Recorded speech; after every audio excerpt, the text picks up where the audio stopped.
All right. We'll start going over the presentation. Just want to make sure to get that recording started.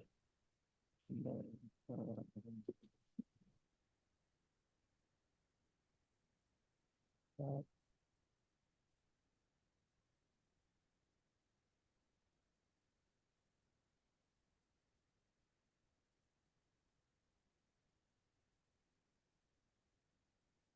can everyone see that okay? Yes. Okay, we're good to go, Jerry. Okay, thank you. Thanks, everybody, for your time today and attending. Next slide, please.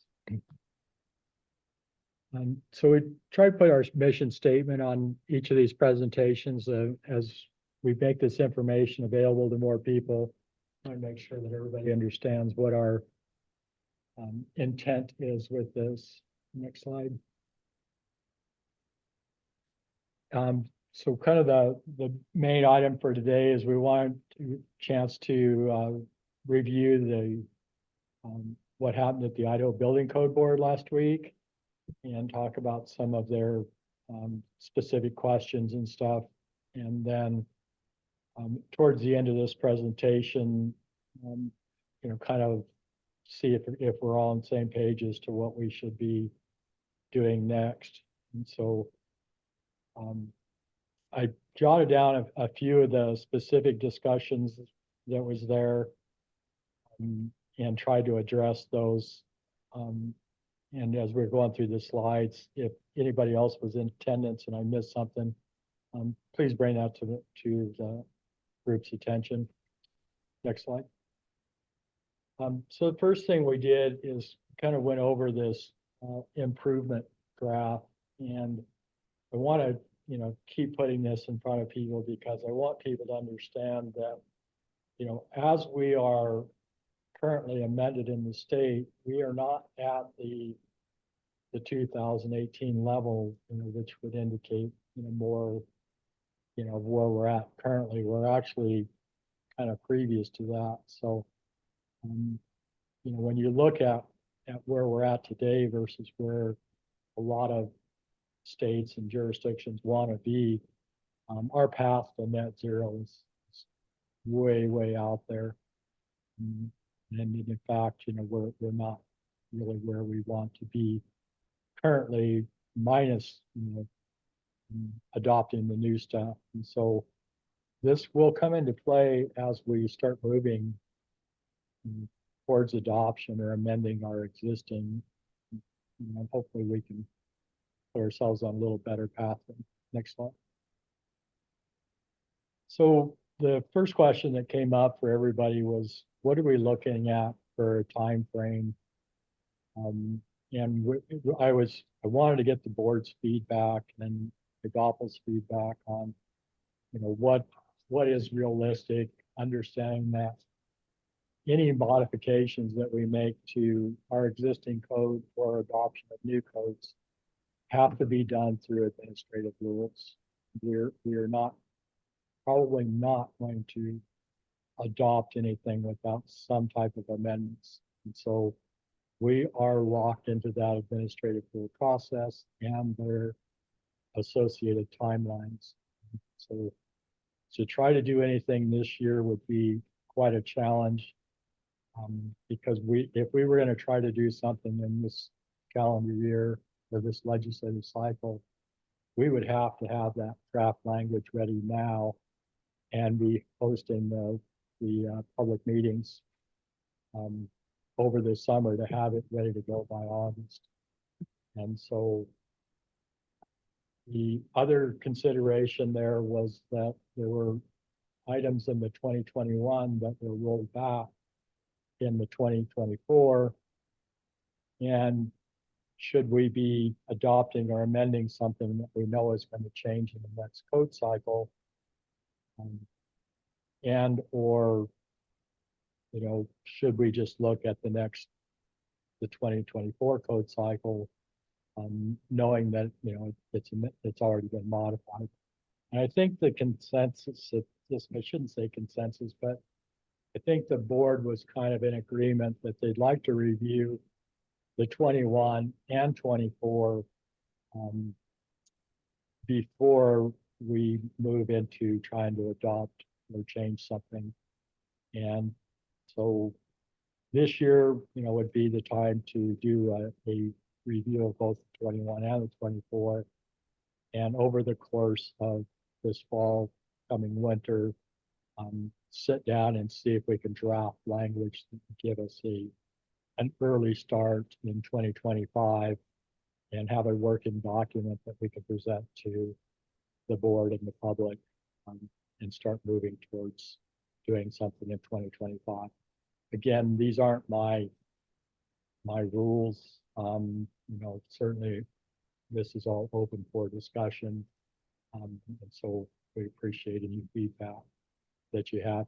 The other consideration is, the extent of the modifications. As everyone's aware, we just went through a very, very lengthy and at times contentious zero-based regulations, and it took years for it to happen. And we don't want to unnecessarily add a bunch of verbiage in there that might raise the eyebrows of the legislature or the governor's office. And, if we do modifications, we want to keep them.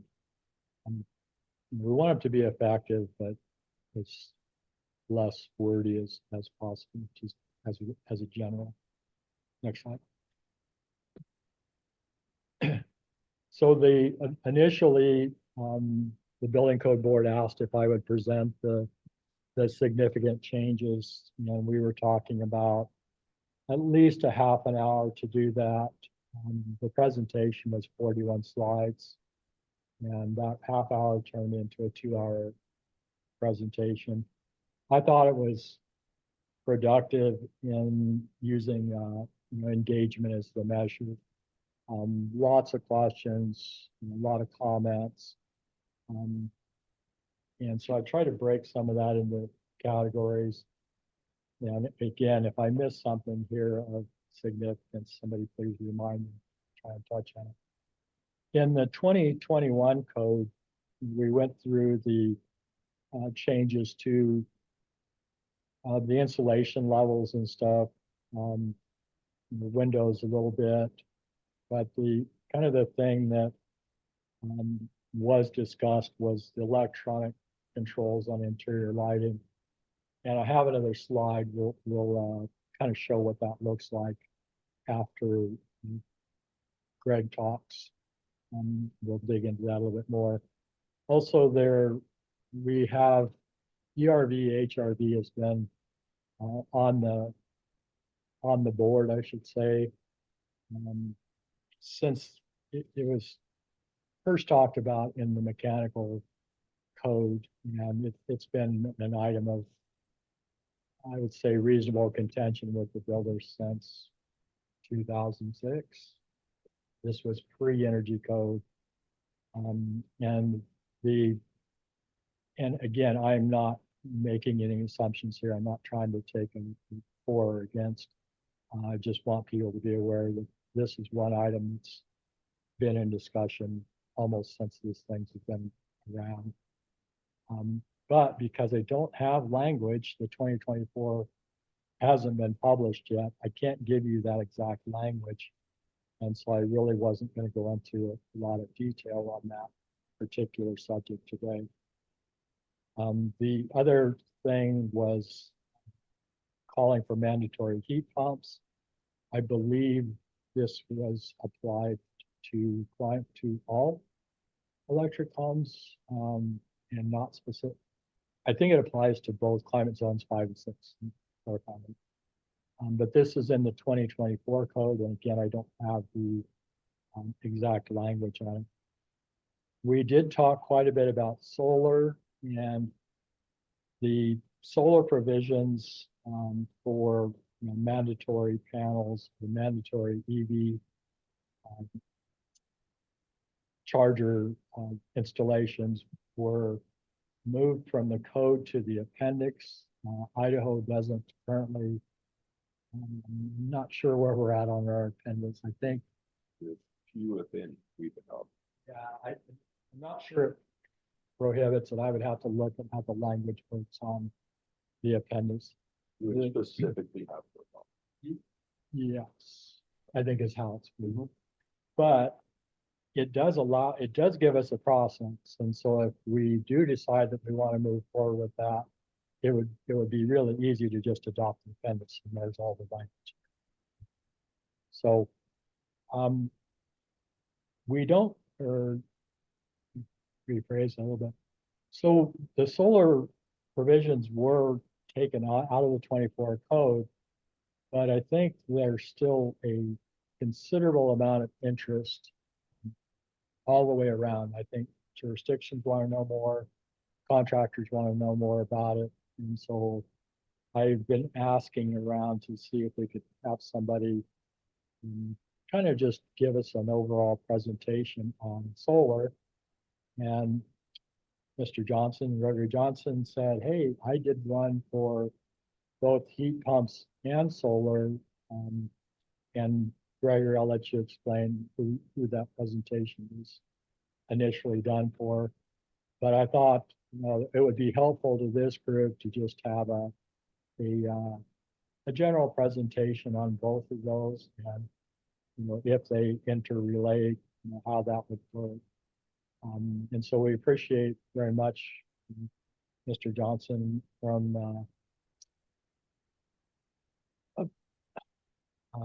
Avista. Sorry, he offered to do a short presentation on that too, and so I'm going to turn it over to him and let him talk about both of those items, and we can ask questions and stuff on that, and then we'll come back to some of the specifics that came out of the board meeting last week. So, Mr. Johnson. Perfect, thank you. I'll share my screen. So I think someone has to enable so I can share my screen. Give me just a sec, Greg. I'll go ahead and share. So while that's getting set up, I'll just note, so I'm an electrical engineer for Avista. I've designed buildings and also I designed utility systems at Avista. And I've designed solar systems, large and small, in the past. And then I also am on technical advisory group for the energy codes in Washington State. So that's where I'm going to be drawing my this presentation from. You should now have the permission to be able to share your screen, Gregory. Perfect. Let me and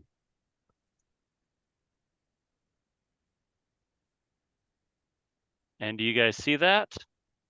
Yep, good from our end. So I'll just note to start out, I titled it with heat pump, solar, and utility power because I'm going to highlight the impact on the electric grid with all these technologies, which is an important part of the conversation because there could be some unintended consequences where you could possibly cause the reliability or the cost of providing power to negatively impact that. But in the same note, heat pumps and solar are very, very advantageous technologies, and they need to be part of the conversation.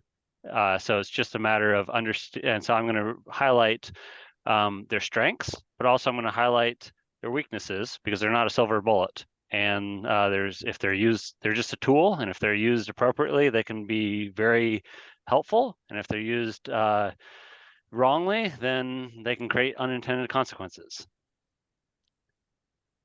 So let's see, does it switch? Oh, there. So backing up a little bit just on how starting with heat pumps, on how they work, because this is an important thing. So most heating sources, you're converting one form of energy to another. So electric resistive, you're converting electrical energy to heat energy. If you're doing natural gas furnace or boilers, you're converting natural gas through a chemical process to heat, to thermal energy. Heat pumps are a little different. They don't convert energy. Instead, they're moving energy. So what they're doing is they're extracting heat from the outdoors and they're moving it indoors. And they're using something, if you go back to high school chemistry, the ideal gas law, they're compressing a gas back and forth to make it heat up and cool down, and that's how they're able to do that.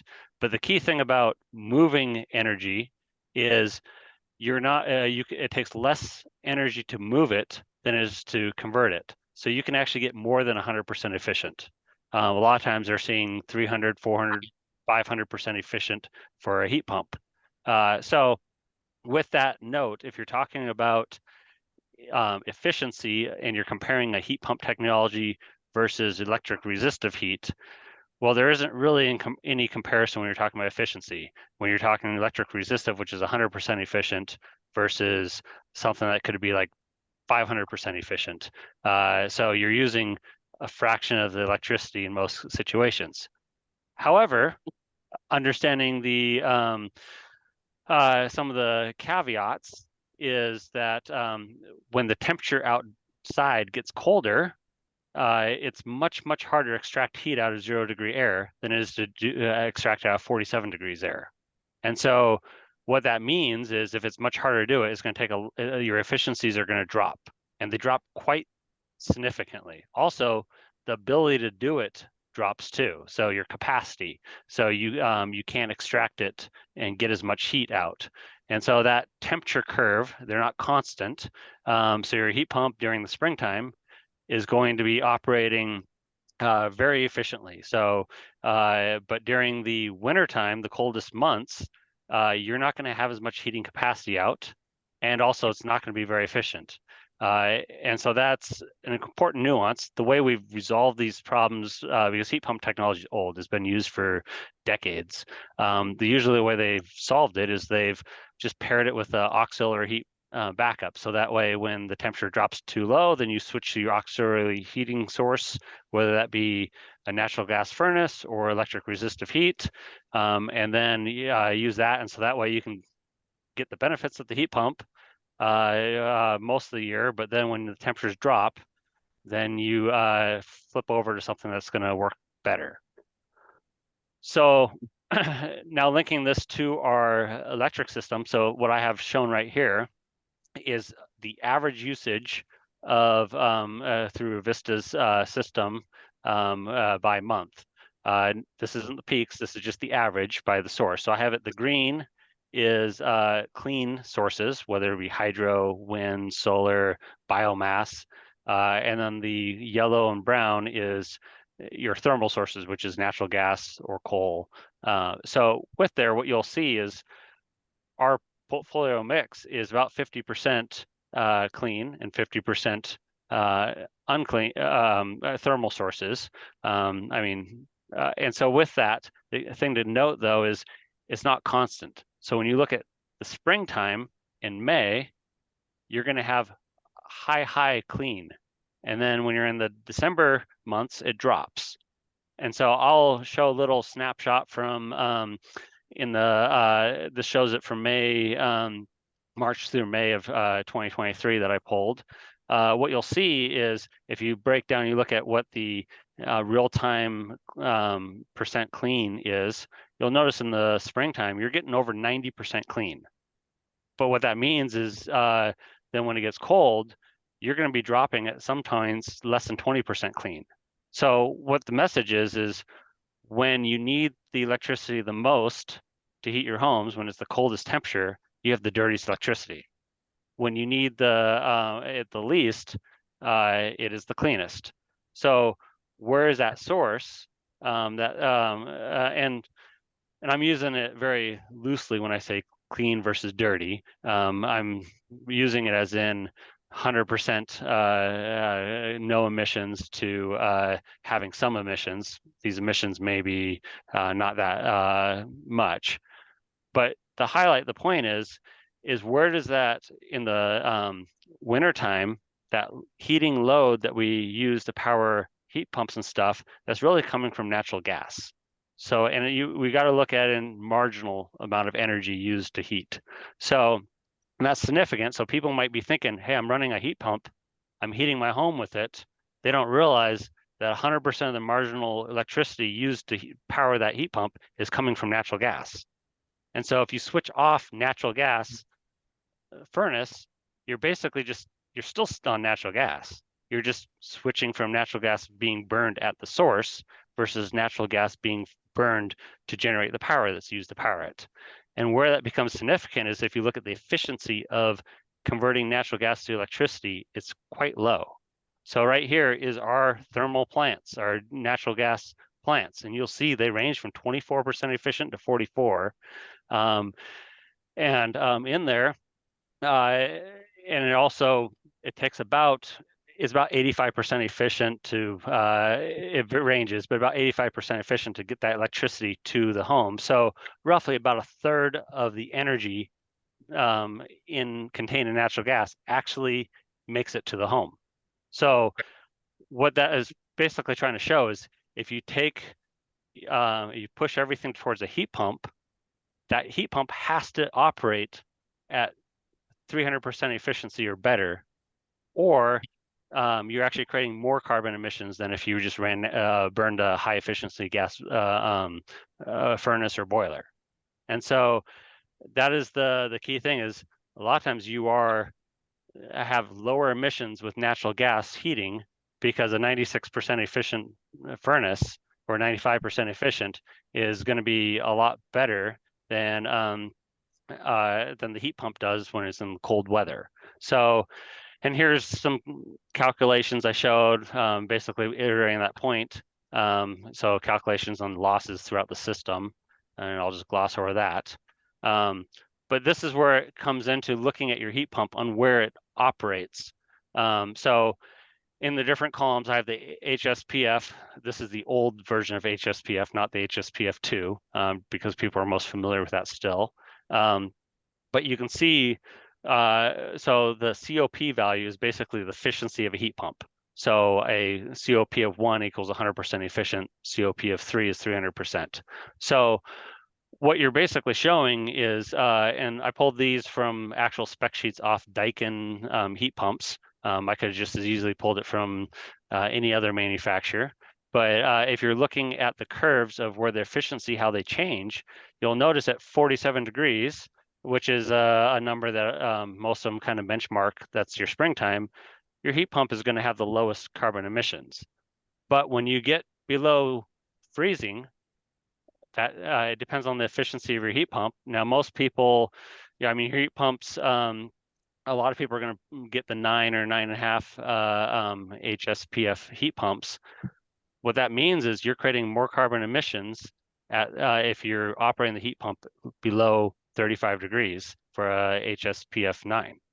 And so that is a key thing when you're talking about it makes more sense to burn gas, and so it makes at those temperatures. The other thing to note is capacity. So heat pump technology has come a long ways. There's some cold weather heat pumps now that operate a lot colder weather and aren't plagued with the issues that they had from years past, but your capacity drops about 5 degrees. So when you hit about 5 degrees Fahrenheit, anything below that, you start losing your 100% capacity. And then usually about -13 degrees is where your heat pump stops working altogether. So, and you'll notice that it quickly approaches the same efficiency as electric resistive heating. So the note there is heat pumps are great technology that I think that we should promote, but they need a auxiliary backup for when the temperature drops. And that's really the best case, and that's how we've designed systems for decades. And that's kind of the standard way. So that way you can get the benefit of both. You get the benefit of the lowest emissions and maintain your capacity.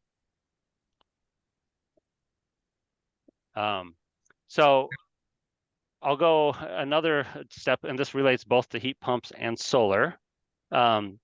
So if we look at the Western energy WEC, that's where the Western grid is, because we're not in isolation. We're all interconnected. Utilities are buying and selling power across the market 24/7 around the clock to meet the load. And the key thing to note is electricity is generated in real time. So if someone flips on an additional light switch, what that means is we're standing up a little more generation so someone turns up the thermostat, we fire up the generator a little more to meet that load. Load has to match your generation. So looking at the generation for the state of Idaho, and this is publicly available through WEC, you can see what your generation source is. Idaho's pretty darn clean. You've got a lot of hydro in there. But one thing to note is if you over optimize one state, you could potentially de-optimize the whole entire system. So since utilities are always buying and selling power, if one state or one utility that is really, really green, if they use more of their excess electricity that's green, they have less to sell to another utility. And so if that other utility who is reliant on that power, they have to make it up some other way. And that means they're going to have to fire up more natural gas or plants in order to make up that lost generation. So that's a key thing to note is you might say, well, we have excess clean generation, but you might be taking it away and causing an increase in carbon emissions overall. So looking at neighboring states, which is relevant. So Wyoming is mostly coal. So, and this is where solar comes into play. So solar and wind and some of these renewables, they're not, they're intermittent. So like if the cloud goes in front of the sun, you drop out your solar. If the wind stops blowing, your wind generation stops. And so since they're not as reliable, you've got to look at what they're paired with. So if you're in Wyoming, wind and solar would be an ideal way because you'd be offsetting the use of the coal. And so you'd be saving emissions. I mean, even if it shuts down and you have to fire up the coal a little more to make up for a lost wind and solar, not a big deal. Every time they run, you're offsetting coal, and so you're reducing your carbon emissions. So it's a really good pairing. If you look at Washington State, if you add in some wind and solar in there, I'll pick on wind. Let's say during the springtime when we have excess flows on the river and we have way too much hydropower, offsetting hydropower with wind doesn't really improve your carbon emissions. Now, I mean, of course, there could be the opportunity to sell it across the market, but that's one thing to note on that. So about where it pairs matters quite a bit. If you add storage in there, that could be a good opportunity. And I'll get to that in a little bit. One thing to note is natural gas, those thermal sources, especially natural gas, is very important for the reliability of the grid too. So you can't necessarily always eliminate it completely because there's times where you need to have a source that you can bring online really quick, like to pick up that load. And because if you don't have generation match the load, you could dump the grid, and that's an important part. So there's always probably going to be some natural gas to keep that operational. So overall, across our whole grid, you can say it's roughly half or so clean sources and dirty sources.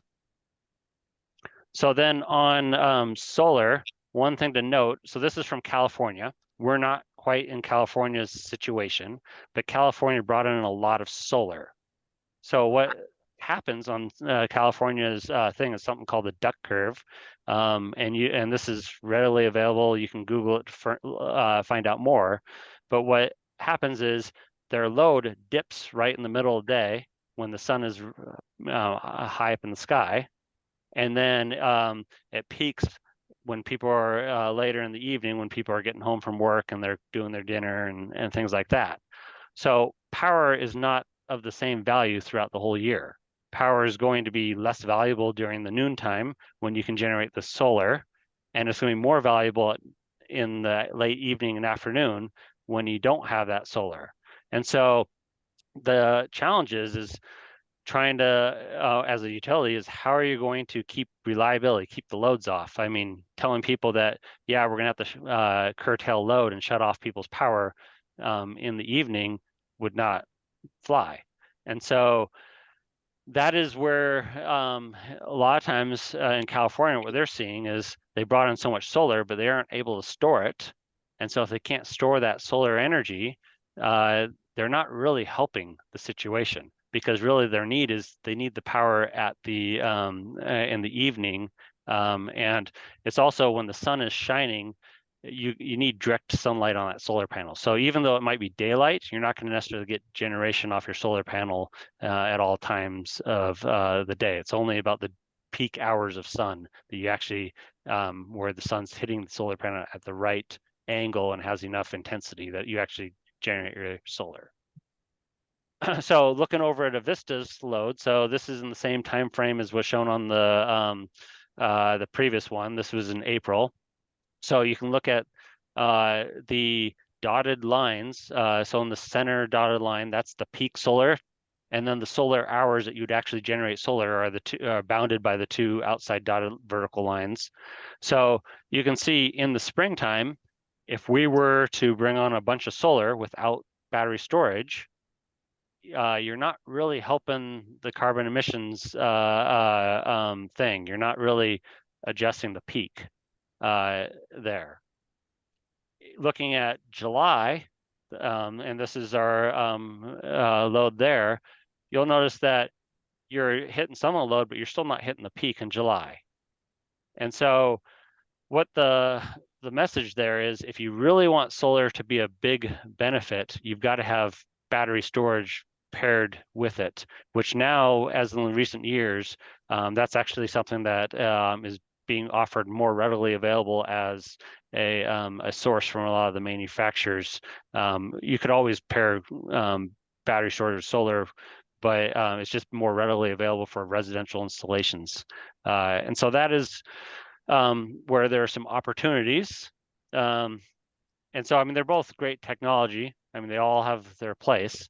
And I'm not, I'm just kind of sharing some insights of where, I mean, what the impact and how it impacts the system. So don't know if there's any questions or. Gregory, before we start into questions, can you make that available to Lance to our website or no? I can email it to you guys. I don't see a reason why not. I can't, but I mean, I can check internally. I mean, Yeah, I mean, I think if it was something we could get, and this is Lance, by the way, Gregory, I think that would be very useful.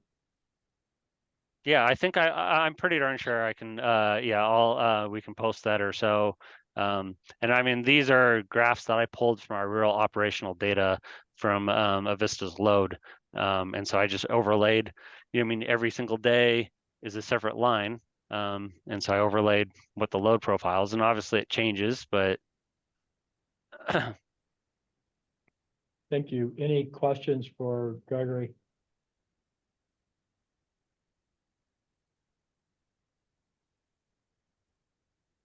This is Charlie Allen. Hey, Gregory, that was phenomenal. I appreciate your wisdom and sharing that with us. I don't know if this is more of a question or a concern. That how do we put this before, the board, the building code board, to, and this is what I'm thinking of presenting to them is that when you said, heat pumps are great, but at certain times you have to supplement those with another source of heat, like you mentioned, the gas furnace. So that would mean putting two systems in the home, excuse me, in the home. And I see a lot of kickback when just from that fact. Have you run into this elsewhere where they're saying, well, that's going to cost me another $3,000. Now I got to buy a furnace and a heat pump. And Charlie, can I kind of anybody, yeah.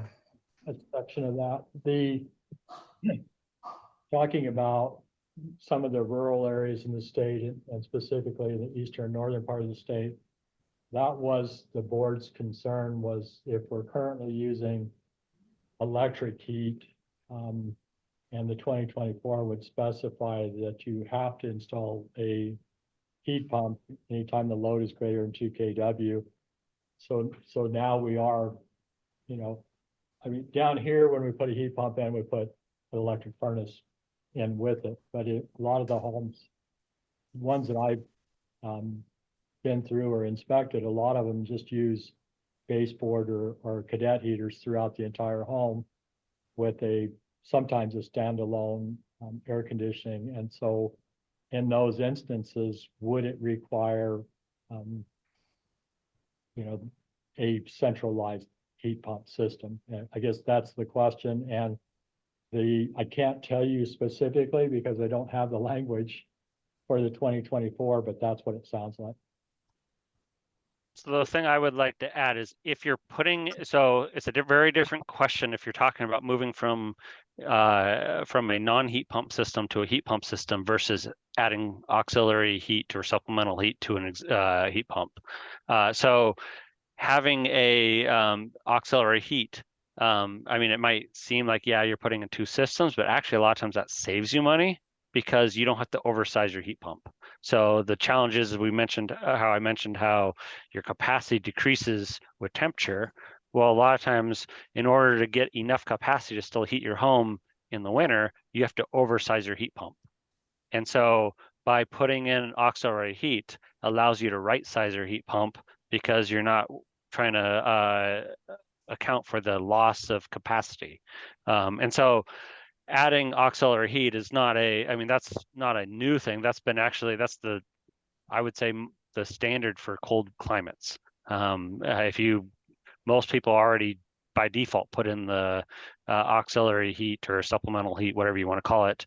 And there's units, depending on if you're talking about commercial units, if you talk about in commercial application for a PTAX, for rooftop units, they a lot of times are all packaged. Your packaged units already have the supplemental heat and the heat pump all in one unit. If you're talking about residential, I mean, they have furnaces that go in right where the where the fans are, where the heat pump connects in. So that's kind of the standard there. Now, if you're talking about what Lance brought up about the increase of cost of going from just electric resistive only or just natural gas only to heat pump, well, it is going to add you costs there. So that is definitely, a heat pump is definitely going to cost a lot more.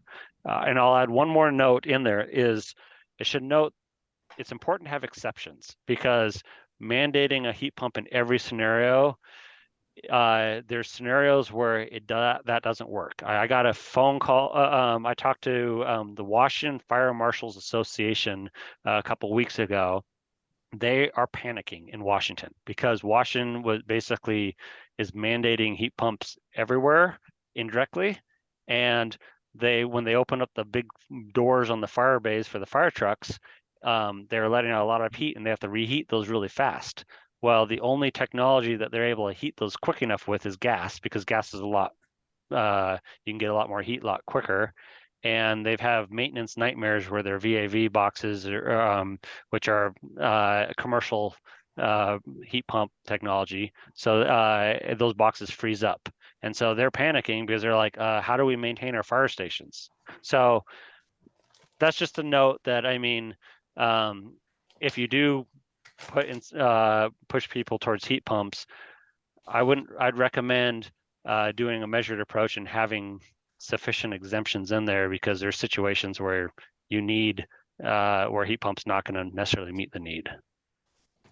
Yeah, I agree. I think if we had that in place, it would save us heartache at the board level.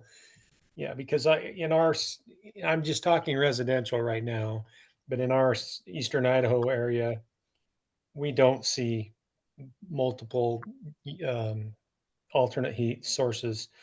We just see mainly gas, but yeah, not heat pumps hasn't taken off because it gets so cold here, and so it's slower to get started. I know they're getting better, but yeah, it would be good to have some exemptions. I appreciate your thought there.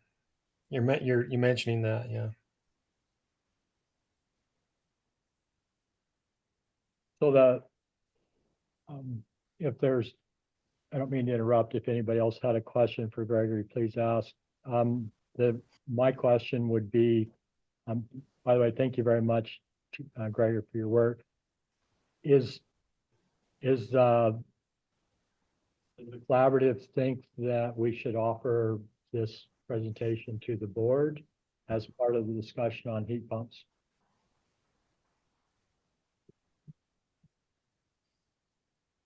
Absolutely, I think so. Yeah, yes.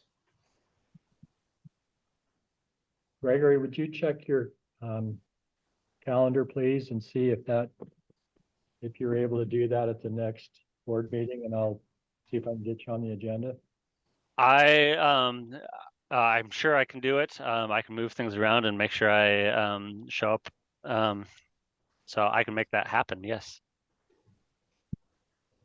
No, Gregory, the next one's in June. I can make sure to send you the exact date. But yeah, just so you can put it on your calendar.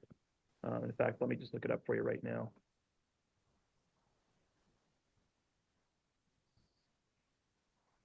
June 18th at 9 in the morning. And it looks like Kevin Rose has a question. Yes, I was just about to comment on that. Kevin just shared something during your presentation, Gregory. Kevin, was there anything you wanted to touch on with heat pumps in addition to what you posted here? Anything? Yeah, Kevin Rose with me. I figured I'd chime in while people were looking at calendars and things. Just wanted to mention that I provided the 2024 IECC heat pump related language that there was some board discussion on last week and that we talked about a little bit today. 2024 IECC is not published, so this is technically, unofficial, but this is the language that should appear there. I'll highlight that the language is for 1 and 2 family dwellings and townhomes using electric resistance space heating. So the intent of the proposal is to focus only on, of this language is to focus only on electrically heated homes, those that are using primarily electric resistance heating, since heat pumps are vastly more efficient. It does provide full flexibility for projects to use gas or other heating solutions. So if in the context of the 2024 IECC, since it can be confusing since it's not published, it seems like it would be a good idea to contextualize all discussions about heat pumps and things as not anything that resembles a requirement, because there could be some concerns based on what's happening in Washington that could be coming to Idaho. It's probably worth clarifying that that is very far from what the 2024 IECC is going to be driving or including in that code. Thanks. Kevin, do you have any idea on when we're looking at for publication on the 24? Yeah, a lot of people have a lot of guesses. The ICC staff has the unenviable job of interpreting the ICC board's position and turning that into final code language. I think we're still several months out. Thank you.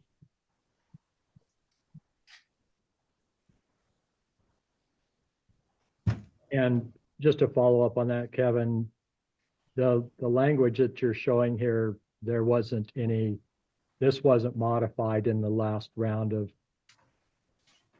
decision making?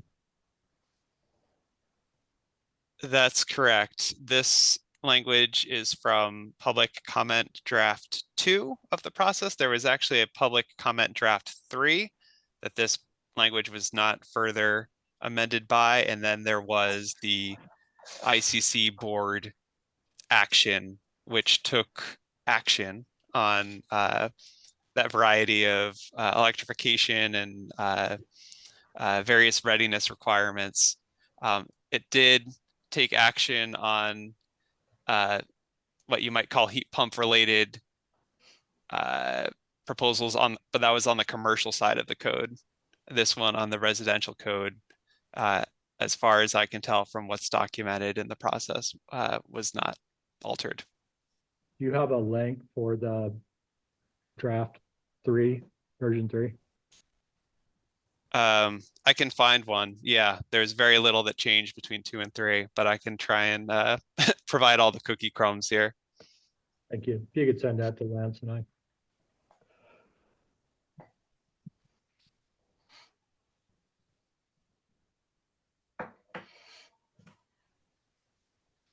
Other questions, comments on heat pumps? Again, solar was not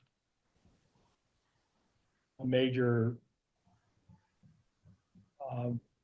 specific point of contention. It was, I think the board, as those of you guys that attended are aware, I'm not sure everybody has a clear understanding of, you know, what the near and extended future looks like. And I think anything that we could do to kind of help them understand that gives us a broader basis for, you know, encouraging efficiency. And so my goal is to not muddy the water as much as just to help people understand that, you know, in order for us to continue to grow and develop the state, we have to understand, you know, what our potential obstacles, you want to call it that, are.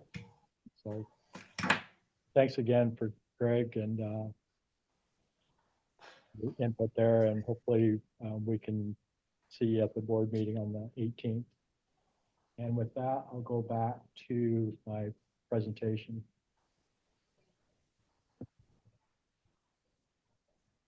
Hey, Gregory, could you give the host permissions back over to me? Sure. Let's see. I think if you just click next to Association Idaho Cities and do the 3-prong or the 3 dots, there you should see something like make host. Make host. Does that work? Voila, thank you very much. Yep, appreciate it. And this is slide 7. Back up. Yes, this is the right slide. Okay, next slide.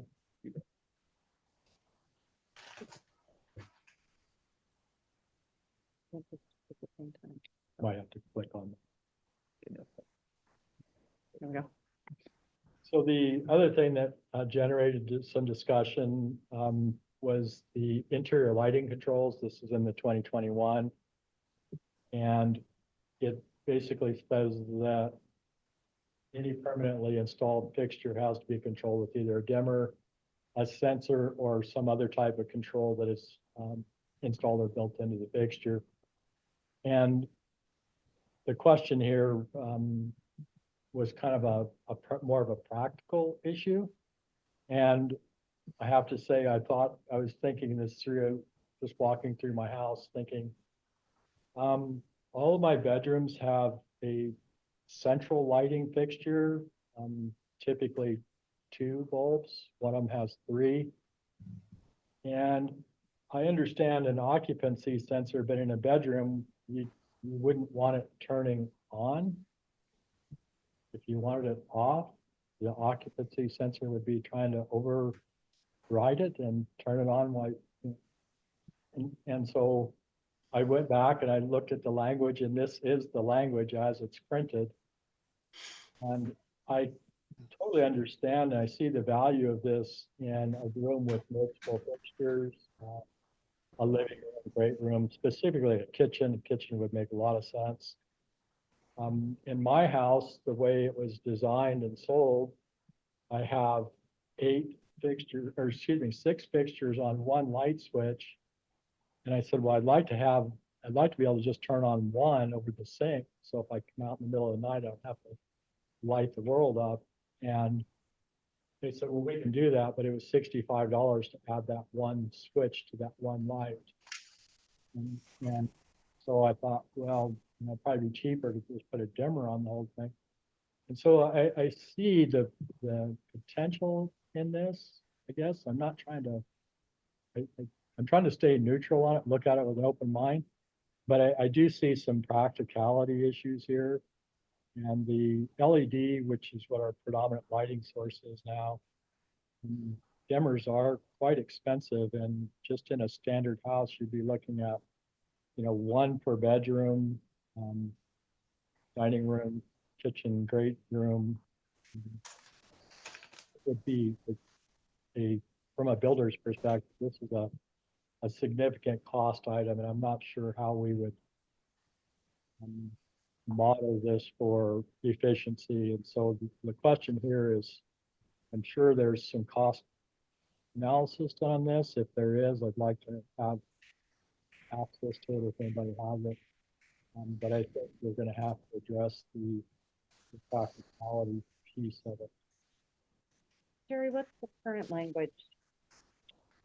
There is not. This is anything that's whole new. new is new. Anything that's modified would be a strike through. And do we know what they're trying to achieve or prevent?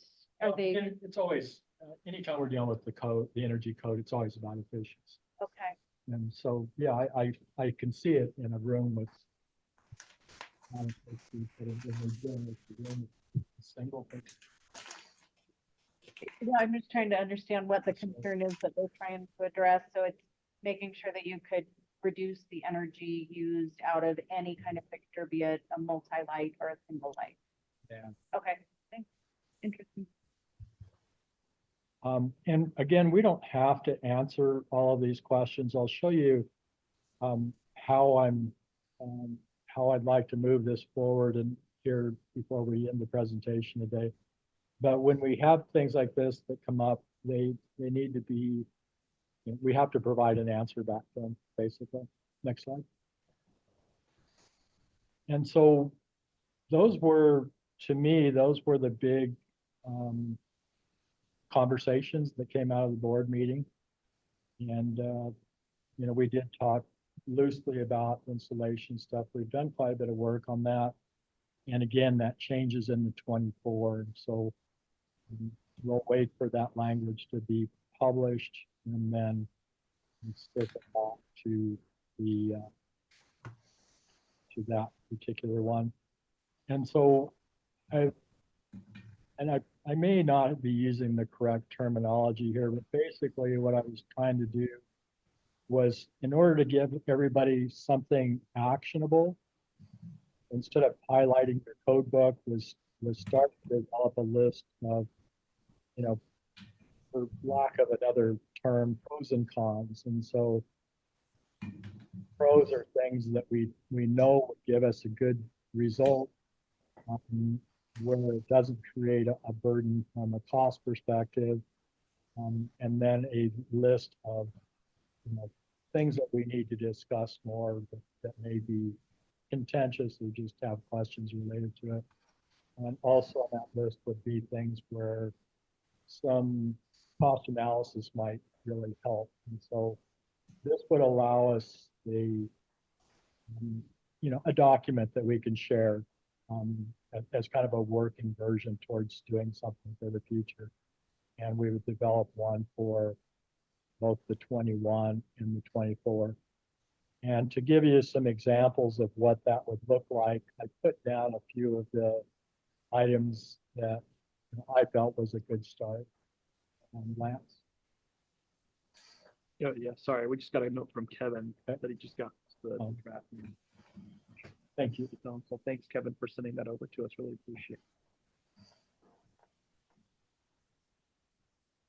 And so this is I went back through the code line by line and just kind of put together a short list to help people understand what this list would look like. And when the board is looking at code adoptions, they want to know what should we be doing? What would be an improvement? And so I put these items on here. I'll talk about them a little bit more. Next slide. So if we look on the table down to climate zones 5 and 6, you'll see that they changed from the third column over glaze penetration, solar heat gain coefficient, that they have put a minimum, or I should say maximum, of solar heat gain at 0.40 in both, or in climate zone 5, that's 6 alone. So previously there was no requirement in climate zone 5. And Dave is sitting here, and Dave and I have done a lot of work on windows, and we know that solar heat gain is reaching the Treasure Valley. We may have to do some more work in the outlying areas, but we rarely see anything at 0.40. Most of what we see in the Treasure Valley is 0.32, typically 0.30. And so this is something that I had one house that did with the blazing actually added 20% to the cooling load. And why not having them be done in there? And so the code in this particular code, this is 2021 language. I think the market has already surpassed this. Very much. And so I don't think that, that this is a reasonable number. It's nice to see that they're acknowledging it, changing it, but I don't know if it really reflects the best we could do for the state. And if we end up doing a modified or an exception list, this is an area that we should look at. We know this makes a big difference. Next slide.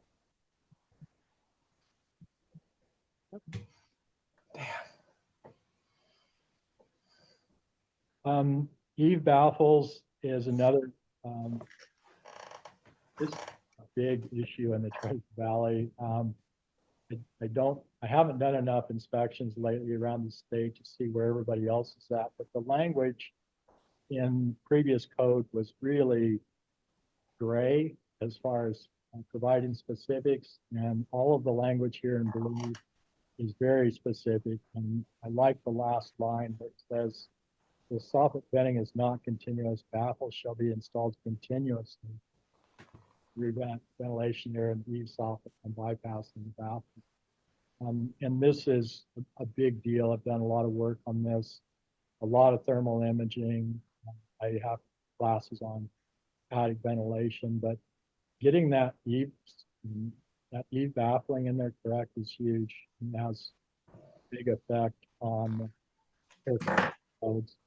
I have done a lot of work this previous summer with sensors placed in various parts of the attic during different seasons, and using attic fans without minimum ventilation, maximum. So I'm making that data available to IDL, but this is something we probably can do some work on and show.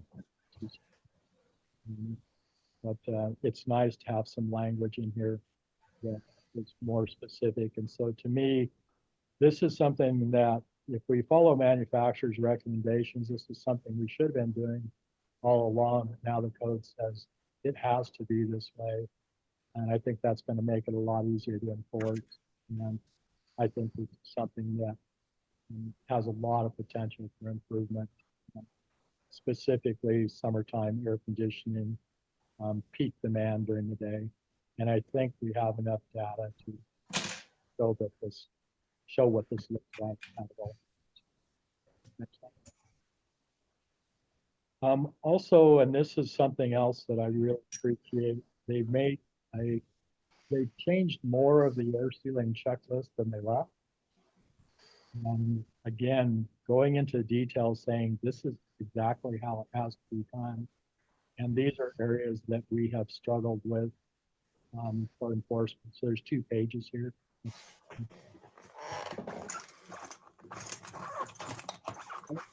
In the garage separation, which is going to be kind of difficult because they typically and sheetrock both sides of the garage walls at the same time.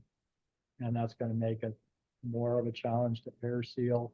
And so we may have to address this more in detail through training, or Charlie, this is something we could touch on maybe in our newsletter.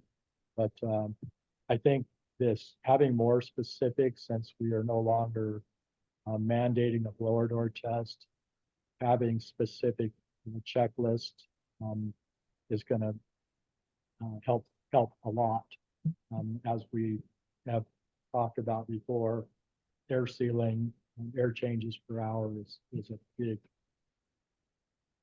indicator of efficiency, and so this helps a bunch. Next one. Basement walls, and Charlie, I don't want to get too deep in this. I'm not really super familiar with industry standards on basements, and so if you could look at this section in basement walls and maybe give me a short response on some of this, I would really appreciate it. And we don't do a ton of basements here in the valley, but they're fairly common in eastern Idaho, and there's quite a number of them in North Idaho. So, and again, all of these items that I'm covering now were not in the significant changes, which is why I've added these in at this point. Next slide. And then I think this is the last one. Mechanical systems, there are some changes on clarifying duct insulation. There's been a push to drop the ductwork down into the insulation in attics, and this gives us the language to determine whether or not it is considered inside the conditioned space by how it's insulated, and it provides specifics as to how much insulation has to be between the duct and the conditioned space, or the duct and the roof deck, duct and floor. And so again, when we have clarifying language like this, it's very beneficial. The practice is already fairly common, and this just makes sure that we're getting it in there the best we can. So this is really helpful. Next slide.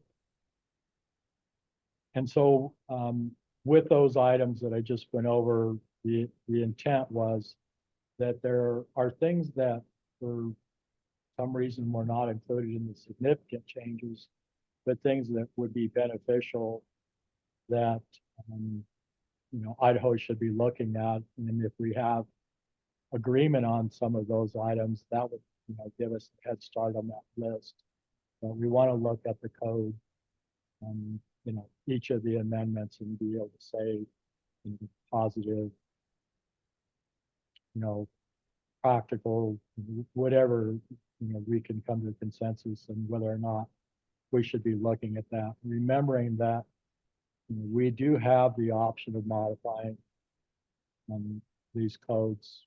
I don't think the board, more specifically, I'm not sure DAPA is prepared to do anything this year, but it would help us get this rolling so that we could have a working draft document ready early next year for consideration.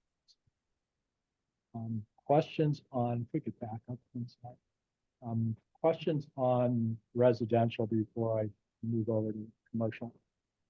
Comments, questions or comments?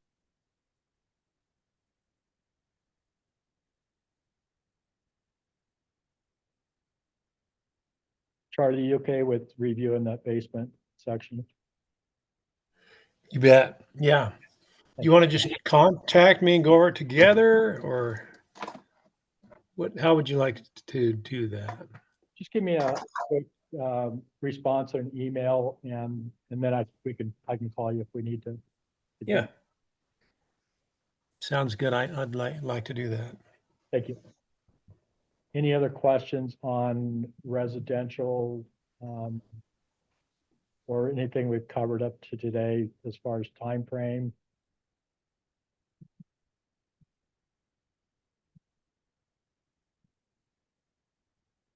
Next slide. And so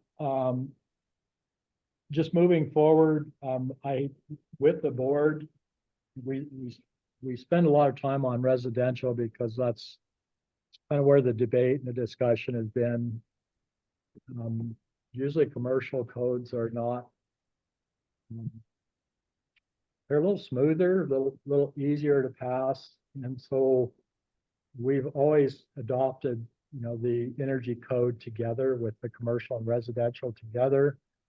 And if we do start seeing kickback, or if there's risk of not being able to do something early in 2025, we don't really want to hold back the commercial if we're unable to reach a consensus, and we can talk more about that. Just something for everybody to keep in the back of their mind is there is significant improvement in the commercial, and we don't want to risk holding that back for an extended period of time if we don't have to.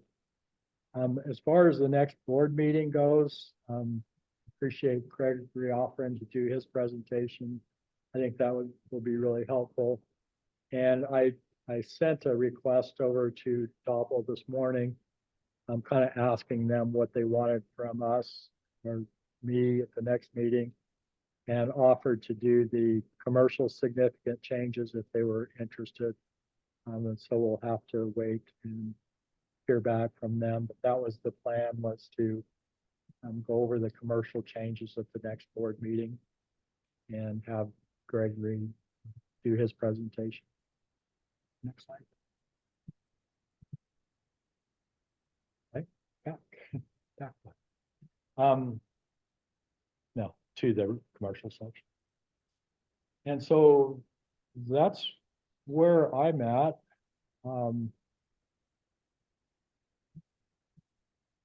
Would love to comments on what we need to do moving forward. The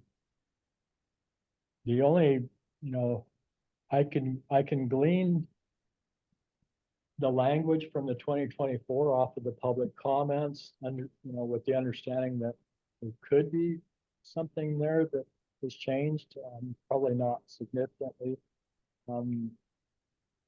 and or start putting together a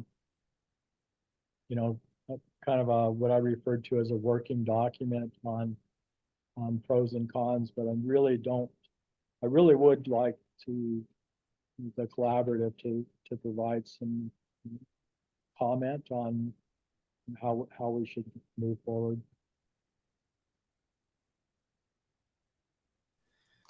Jerry, Charlie, thanks for your efforts here. It's good stuff. Without knowing what the appeals process is going to bring on the 24, I hesitate to get too involved with it yet. But at the same time, with my involvement in the process of developing that code, there's a lot of stuff in there that I don't think Idaho legislators and contractors are going to be going to want to grasp hold of. It's pretty progressive. I don't think we're there yet. At the same time, I would love to see us be progressive, but you know me, I always want the most we can get, but that's a worry for me. I wonder if we would be better off just focusing on the 2021, and then after 24 is out, if we see a couple of items in there that, hey, we really like this, we can amend that into the 21 based on the board or the code being published as 24. We could glean from that code and maybe bring it in. I think that would be easier than going the other way, in my personal opinion. Yeah, my concern, Charlie, was the rollbacks in the 24, and we can state that in our working document that if there were changes made in the 24. The other thing is that the ERV and heat pump that we discussed today are also in the 24. And so, if we're talking with the board, we want to at least acknowledge that those changes are there,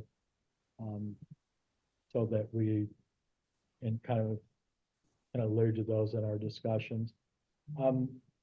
My thought was, Dave and I have done this multiple times previously for all of the various code cycles. And so I had a quick chat with Dave before the meeting, and I thought, him and I could sit down and put together an initial, pros and cons list, and then circulate that out for comment. And, would that, and that would not be presented to the board until we have, a reasonable consensus within our group. The things that we agree to disagree on, really don't, those are things we need to address before we don't want to push, confusion or disagreement out, beyond our own, if we can resolve it amongst ourselves. So there's not a big sense of urgency there, but that would be, a way to move forward would be to develop that list and then make it available to the collaborative. I'm good with that too. Yeah. Does that seem like a reasonable approach to everybody?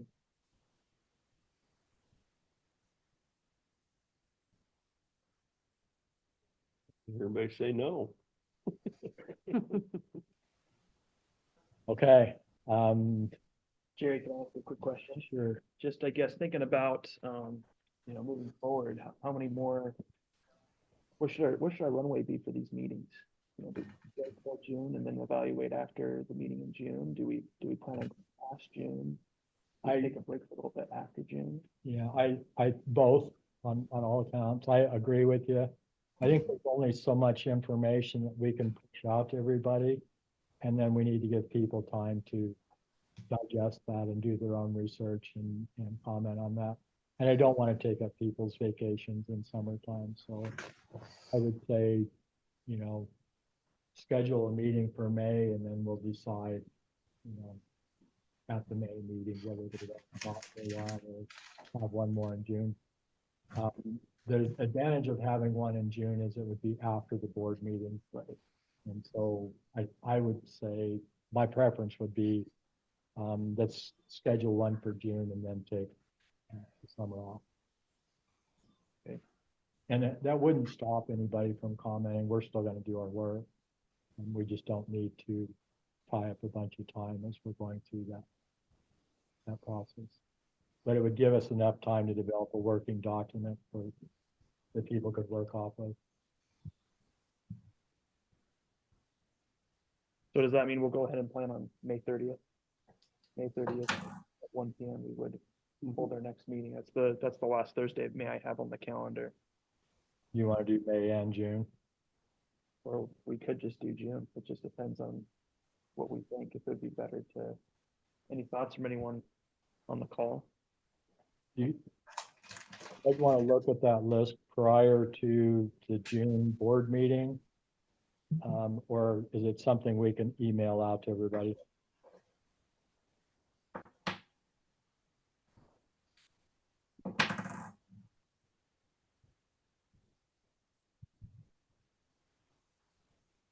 Is it coffee time? Don't everyone speak at once. Just kidding. I think we should just go ahead and schedule a meeting in May. Okay. Yeah, do a May meeting and then we can decide on the June meeting. I would say we'll probably for the June. Okay, that sounds good. So we'll go ahead and we'll plan on May 30th then. We could set more information. And Gregory, thanks for sending that PowerPoint. I just got it from you, so we can combine that with Jerry's in an email. We can send that out to all the participants. So that way they can have it, and those that weren't able to join on the call. So sounds good. Thank you. Sounds good. And feel free to reach out if you have any questions. I'm happy to share any info and insights I have. Yeah. Thanks, everybody. Thanks, guys. Yeah. Thanks for your hard work on this, you guys. Thank you. Thanks, Bobby. Thanks. See ya.